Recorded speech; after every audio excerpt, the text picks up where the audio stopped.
Programa Mundo dos Negócios. Oferecimento Sebrae, a força do empreendedor brasileiro.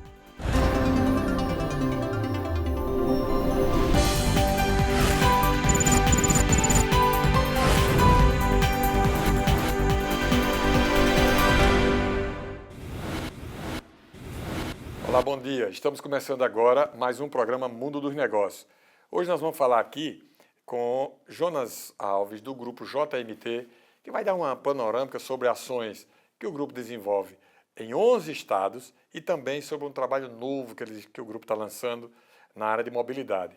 Jonas, bom dia, satisfação tê-lo aqui conosco. Bom dia, Gêner, bom dia a todos os telespectadores, é uma satisfação também. Eu quero logo pular para a mobilidade. O que é que vocês estão engenhando aí na área de mobilidade? Qual é a estratégia? Gêner, nosso grupo ele começou a entender que, por ser a expertise maior, que são os serviços, terceirização, locação de mão de obra, nós temos contratos envolvidos em toda uma, sejam contratantes privados, sejam contratantes da administração pública, que eles têm uma logística ainda um pouco deficitária.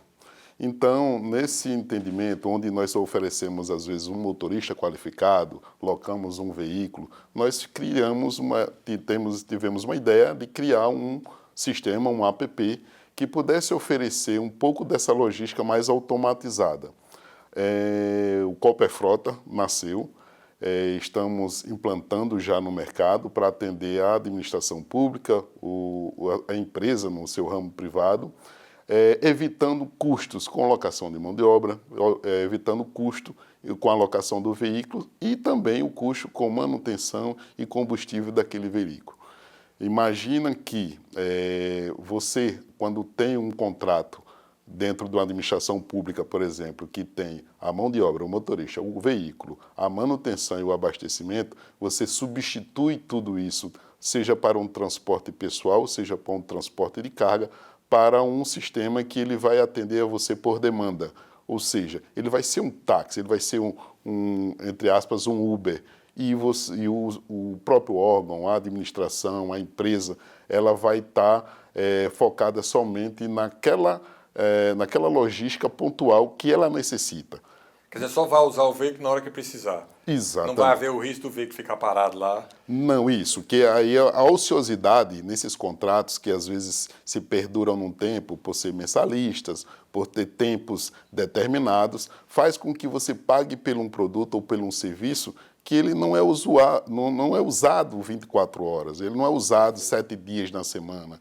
Então, essa oportunidade faz com que os gestores e grandes empresas possam diminuir essa sua expectativa financeira e o custo da empresa ou da administração pública. Muito interessante esse serviço. Já existe alguma coisa parecida? Sim, existe algumas outras plataformas, algumas empresas trabalhando nesse sistema, mas a uberizado ainda não. Né? Então, tem algumas empresas pequenas de teleentrega, alguma coisa formada para pequenas coisas, pequenos objetos, mas o transporte de pessoas, não. Então, uma administração, alguma empresa, quando necessita fazer com que transporte seu pessoal para reuniões, transporte seu pessoal para uma visita técnica em determinadas regiões do estado, a gente pensou também que essa pessoa poderia ser atendida como se fosse um sistema corporativo, com menos custos, evitando todo esse custo inicial que eu falei. Já está funcionando? Como é que está? Sim, estamos em fase de implantação, de testes. Sim. Deveremos estar entrando aí no mercado mais ou menos ao final do próximo mês de abril. Sim, já agora então, daqui a 30 dias? Isso, daqui a 60 dias no máximo. Menos? Está em cima, né? Isso, 45%. Bem menos. Bem interessante. A gente vive para um mundo de inovação, né? Exato. Essa é uma empresa tipicamente inovadora. Isso. Por que é que eu perguntei se já existia algo parecido? Porque o processo de inovação ele demanda exatamente a possibilidade de realização do que foi pensado. Isso. Porque um dos maiores desafios hoje do empresário não é apenas ser criativo, é transformar a criatividade em algo palpável, monetizável, que dê resultados, né? O desafio de vocês foi esse, então vocês já testaram isso aí? Sim, sim. A vivência no dia a dia, como eu falei, dos serviços prestados pelo nosso grupo. Sim. Então, note-se que eu estou tirando talvez uma parcela da nossa prestação de serviço com alguns órgãos, com alguns contratos da mão de obra que nós vendemos para um sistema mais automatizado. E na hora que eu faço um sistema desse mais automatizado, eu também dou mais oportunidades àqueles trabalhadores desse tipo de serviço. Sim. Porque a gente pode muito bem trazer ele para dentro de uma ferramenta dessa e em sistema de cooperação ele poder atender tanto ao usuário final, que ele trabalha no dia a dia, como o sistema de Uber, como para a empresa, para onde nós temos contratos, dando essa oportunidade maior dele faturar. Vai ser concorrente do Uber, então, você? O Uber, por ele ser uma plataforma, um sistema de mobilidade muito pessoal, o Uber a gente já tem, já está vendo por aí que ele está se desmobilizando em algumas partes da região do nosso país. A insegurança jurídica quanto a esse produto é que está trazendo uma certa, vamos dizer assim, não há mais interesse de uma grande empresa dessas manter dentro do nosso país quando há um questionamento jurídico na questão da responsabilidade jurídica daquele trabalhador, daquele contratado. Né? Coisas do Brasil, né, João? Coisas do Brasil, infelizmente. Uma empresa que funciona bem em vários lugares pelo mundo afora. Eu soube que há um mês atrás eu li matéria sobre isso, mais de um mês, né? Uma declaração muito infeliz do ministro do Trabalho, que ele disse que se Uber quisesse ir embora do Brasil, podia ir, que iam botar os Correios para fazer o trabalho de Uber. Não sei se você se lembra disso. Uma loucura, né? O Uber no Brasil tinha, naquela época, 1,5 milhão de pessoas envolvidas diretamente, vivendo especificamente daquele negócio. No Rio Grande do Norte aqui eram mais de 20 mil pessoas. Eu não sei como é que está agora, porque nós estamos aqui há um mês, 2 meses, sei lá, dessa demanda. Fechou, inclusive, os escritórios deles aqui. Né? Fecharam já? Fecharam, há menos de 20 dias aí foi fechado. Sim. Por conta dessa insegurança. De certa forma é bom para você, né? Como é que você vai driblar essa questão da insegurança jurídica? Como eu falei, o nome O formato da nossa é diferente, né? O formato é diferente. O Cooperfrota ele vem através do sistema cooperativismo. Então a insegurança já não vai existir, porque todo mundo vai ser cooperado e todos participam dessa empresa. Né? Então a gente vai fugir totalmente dessa questão de responsabilidade social jurídica e trabalhista dela. Né? Tomara que o mercado e as pessoas... O mercado vai perceber e vai contratar, evidentemente. O drama é as pessoas que pensam olhando para trás, achando que a modernidade, também nas relações trabalhistas, não podem consagrar práticas novas capazes de gerar mais e mais ocupação e rentabilidade para as pessoas, né? Sim, sim, com certeza. O seu grupo é um grupo muito empregador. Você, melhor do que ninguém, sabe o que é gerar emprego neste país, cuja ação, sobretudo do Estado, é uma ação enlouquecida contra as empresas. Eu não sei se você tem uma visão parecida. Eu fico cada vez mais desanimado nesse aspecto. Como é que a gente tem um potencial, um país de um potencial belíssimo, nós podíamos ser uma potência econômica do mundo, muito mais pujante do que nós somos, mas por pensar de forma errada, por não valorizar empresas, não valorizar os negócios, a gente sofre de uma forma completamente inesperada. Qual é o sentimento que você tem como um empresário gerador de tantos empregos? O empreendedor hoje no nosso país, ele sente essa dificuldade de poder manter seus negócios sempre numa situação mais segura, por conta de, como a gente estava falando, da insegurança, né? Então, hoje nós temos, para você empregar qualquer trabalhador com todas as obrigações sociais, com todos os direitos garantidos, preservados, ele é um custo muito alto. Para você empregar um funcionário que tenha um salário mínimo, você tem que praticamente pagar só de encargos sociais o dobro do salário. E se você vai prestar esse serviço, como o Grupo JMT presta esse serviço, e na hora que você emite uma nota fiscal, você vai ter outra carga tributária que sufoca qualquer tipo de empreendedor. E isso vai elevando cada vez mais o custo dessa mão de obra, que vai refletir aonde? Ela vai refletir no mercado como um todo. Você encarece o serviço. Encarece. E no preço que você oferece isso, inclusive, você vai ter que colocar lá nos seus custos essa insegurança jurídica. Porque você hoje tem uma norma que você tem que seguir, amanhã ela é interpretada diferente e prejudica quem? Aquele que mais emprega. E aí você tem que ter uma estrutura jurídica para se defender. Sim, e aí vai ter que estar nos custos. É impressionante isso. Né? A gente vê o mundo organizado, eu gosto sempre de usar essa expressão, mundo organizado, eu me refiro ao mercado americano, inglês, alemão. Quando a gente vê o mundo organizado e traz para a nossa realidade, e a gente vê o nosso potencial frustrado por coisas que as pessoas, por demagogia, por inveja, por burocracia, jogam para trás e deixam de valorizar o que poderia fazer com que o nosso mercado fosse muitas vezes mais forte. O nosso mercado, que eu digo, não é só o local, né? O nosso mercado no Brasil. Você atua na JMT, no grupo, você atua basicamente com quais tipos de serviço? Com todo o serviço qualificado e não qualificado. Quando é que a gente fala qualificado ou não qualificado?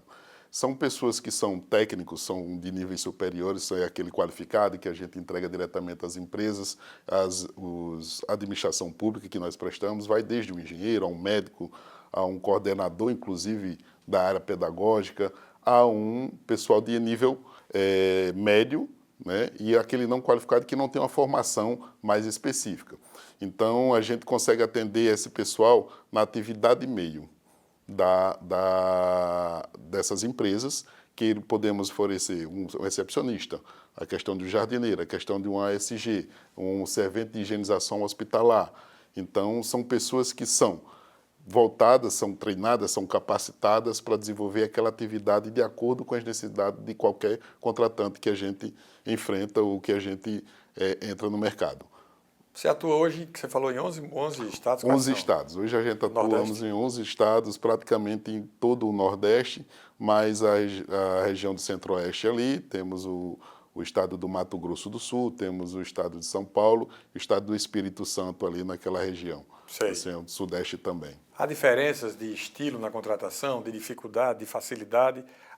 Todos os estados têm o mesmo parâmetro na forma de contratar, nas exigências, no tratamento com a empresa, ou há diferença de acordo com a evolução do mercado? Não.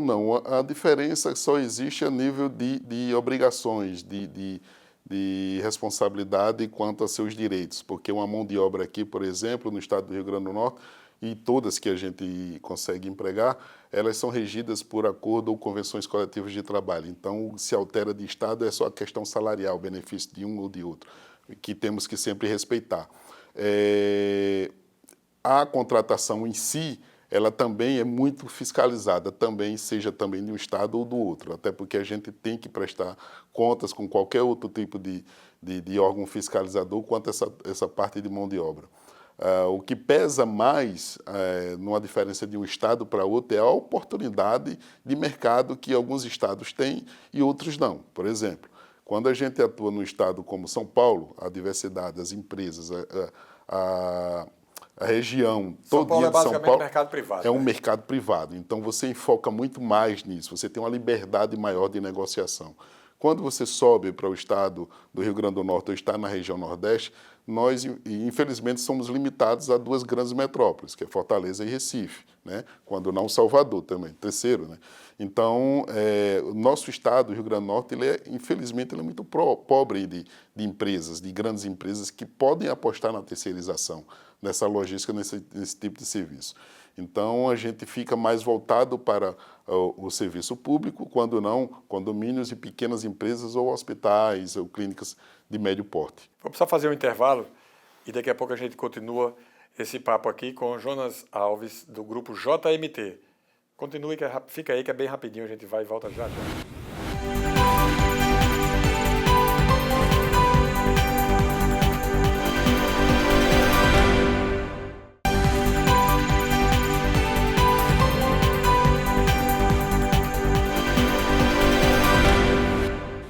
Estamos de volta com o programa Mundo dos Negócios.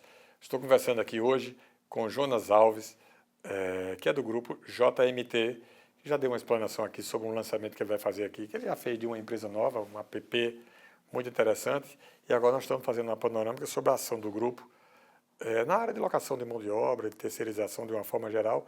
Ele está dando um perfil do trabalho do grupo ao longo dos estados brasileiros. Eles atuam em 11 estados. E quantos colaboradores vocês têm hoje, Jonas? Hoje o grupo ele chega a empregar 12 mil empregados, né? Dando a oportunidade de de trabalho a 12 mil famílias. Como é que você ainda tem cabelo? Rapaz, a idade chega para todos nós, né? Mas o que é bom, né, A idade está na disso barba, né? é, Na branquinha, né? o ramo ele é muito trabalhoso, ele é, mas ele fica menos pesado quando você conhece. Ele fica menos pesado quando você gosta de fazer aquilo. A história que eu tenho nesse ramo é que eu comecei lá com 17 anos, 18 anos, Uma pergunta interessante. já Diga aí. trabalhando numa facilities, né? Ah, é? Eu fui estagiário, então eu fui Aqui, fora galgando. daqui ou aqui mesmo? Não, aqui mesmo, no estado. Inclusive, quando eu comecei a estagiar na Petrobras, logo em seguida entrei numa facility prestadora da Petrobras e a gente vai ganhando experiência, né? Então, quando chegou a JMT, o grupo JMT tem 18 anos, agora vai completar em junho Você desse mesmo ano. que fundou? Quem fundou junto com o meu ex-sócio, que é o José Manuel Teles, Teles Júnior, conhecido. Inclusive, a sigla JMT vem do pai dele, né? Sim. É José Manuel Teles. Então, em 2005, por nós termos conhecido em outra empresa, que hoje é concorrente, inclusive nossa, aqui no mercado do Rio Grande do Norte, encorajamos um ao outro para poder irmos adiante com o empreendimento da JMT. E até hoje, graças a Deus, tem dado certo, mas com conhecimento. Eu falei esse negócio do cabelo porque você ter 12 mil colaboradores, com a quantidade de encargos e de trabalho que isso gera, por isso que eu falei. Claro que o negócio que dá satisfação é você ter um universo desse, mas que presta um bom serviço, que faz tem um bom resultado. Sua experiência, sua expectativa ao longo do tempo foi superada ou você acha que ainda pode ir mais longe? Você achava que ia chegar nesse... Não, nunca achava que iria chegar. Por quê?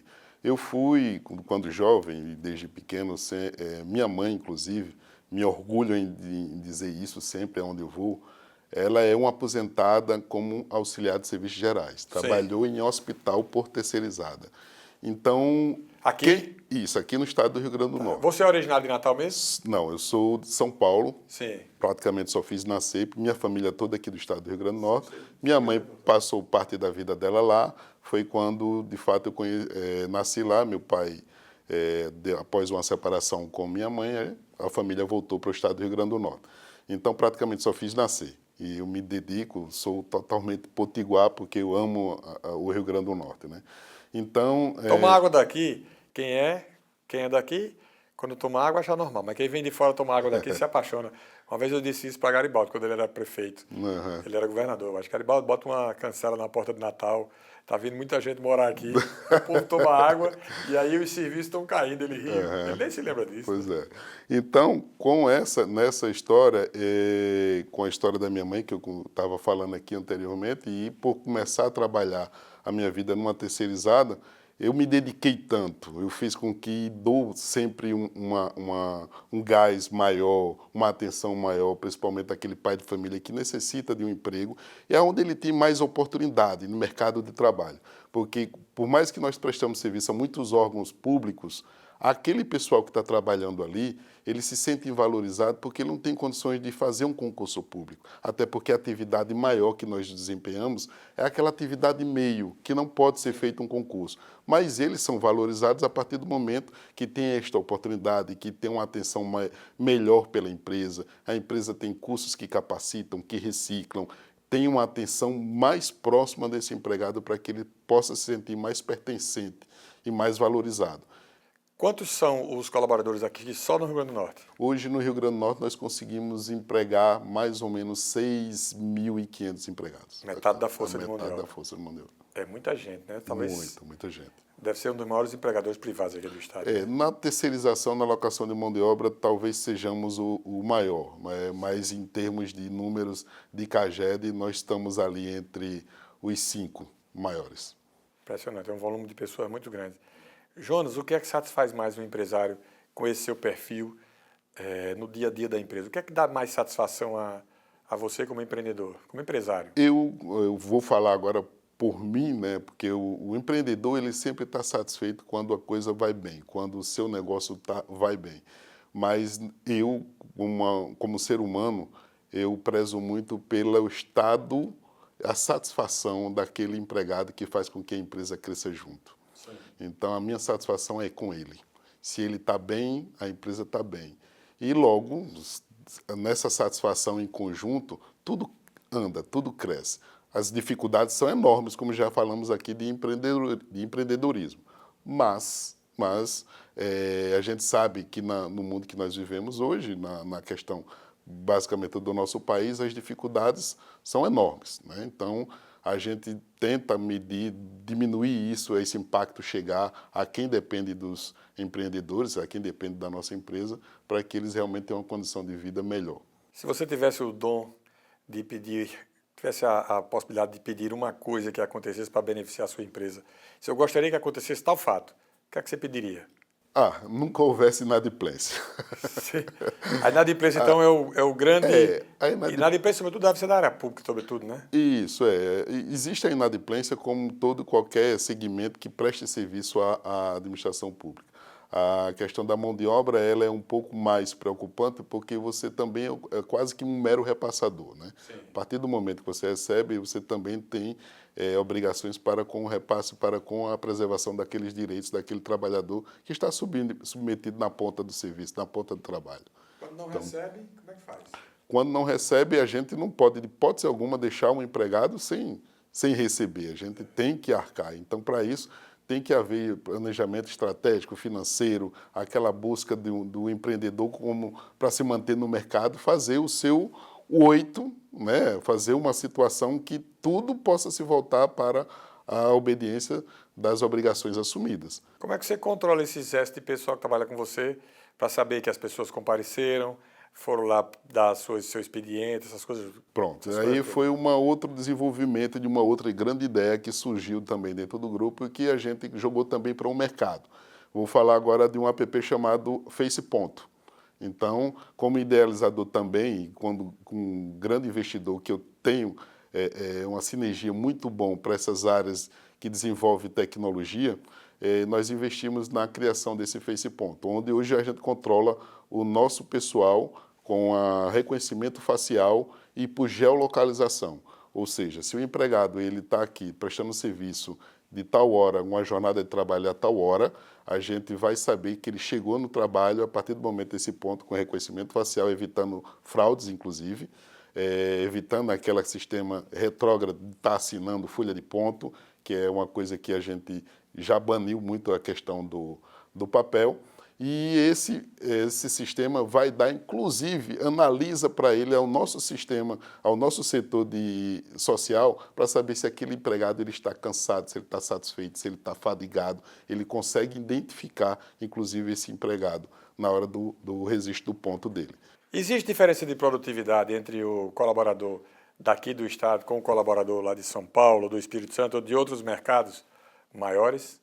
Não, porque as ferramentas utilizadas de cobrança são as mesmas, então eles têm que atender às metas que são exigidas, seja numa frequência, seja numa produção específica para cada função, então a gente consegue mensurar isso, então não vejo uma diferença. Que opinião você daria, que sugestão você daria para uma pessoa jovem que está assistindo aqui, que quer empreender, que quer fazer um futuro diferente para si e para a sua família? A sugestão que eu dou e recomendo muito, eu falo isso muito para os meus filhos, estudem, se capacitem, estejam sempre no mercado pronto para absorver os desafios. Nossa grande dificuldade hoje, às vezes quando nós pegamos alguns contratos, assumimos alguns clientes, quando precisa de mão de obra qualificada, esta mão de obra às vezes falta. Tem que formar. E quando a gente forma, é um investimento que a gente está colocando dentro da empresa e se aquele profissional ele não atender às expectativas da empresa, quando ele sai, ele leva aquele investimento todo. Então, o mercado ele hoje precisa com que todos os jovens eles se capacitem, busquem empresas que façam com que dê condições de você crescer. E isso a gente também investe, temos também ferramentas internas que fazemos a reciclagem, fazemos o treinamento nos 365 dias do ano para que ele se sinta tanto pertencente da empresa como capacitado, porque aquele profissional capacitado, ele vai ter mais oportunidade de mercado e ele vai gerar muito mais produtividade e rentabilidade para a empresa que investe nele. Você está otimista com a economia do Brasil?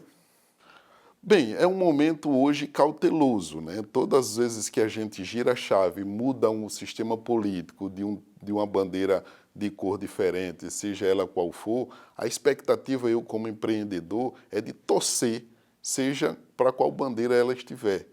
Porque Torcer que dê certo. Tem que torcer. A gente tem que ver O empresário é destinado a ser otimista, né? Não tem outro jeito, Exato, né? não tem, porque tudo que vir para ruim vai ser ruim para o conjunto, né?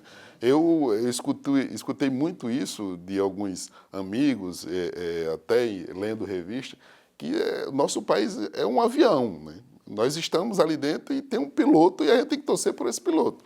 Então, se cair, o cai piloto não todo for mundo. bem, todo mundo se machuca, né? Exatamente. Então, a expectativa é que seja de um ano que possamos ter mudança, agora mudanças para melhores, que as seguranças jurídicas, de fato, ela não seja aos montes, né? Que a gente consiga, pelo menos, mensurar para diminuir os impactos. Perfeito. Conversamos aqui com o Jonas Alves, um empresário do mundo dos negócios do Rio Grande do Norte. Jonas, muito grato por sua participação aqui conosco. Eu que agradeço, Gena. Estou à disposição. O programa Mundo dos Negócios fica por aqui. Desejo a você uma boa semana e até domingo que vem.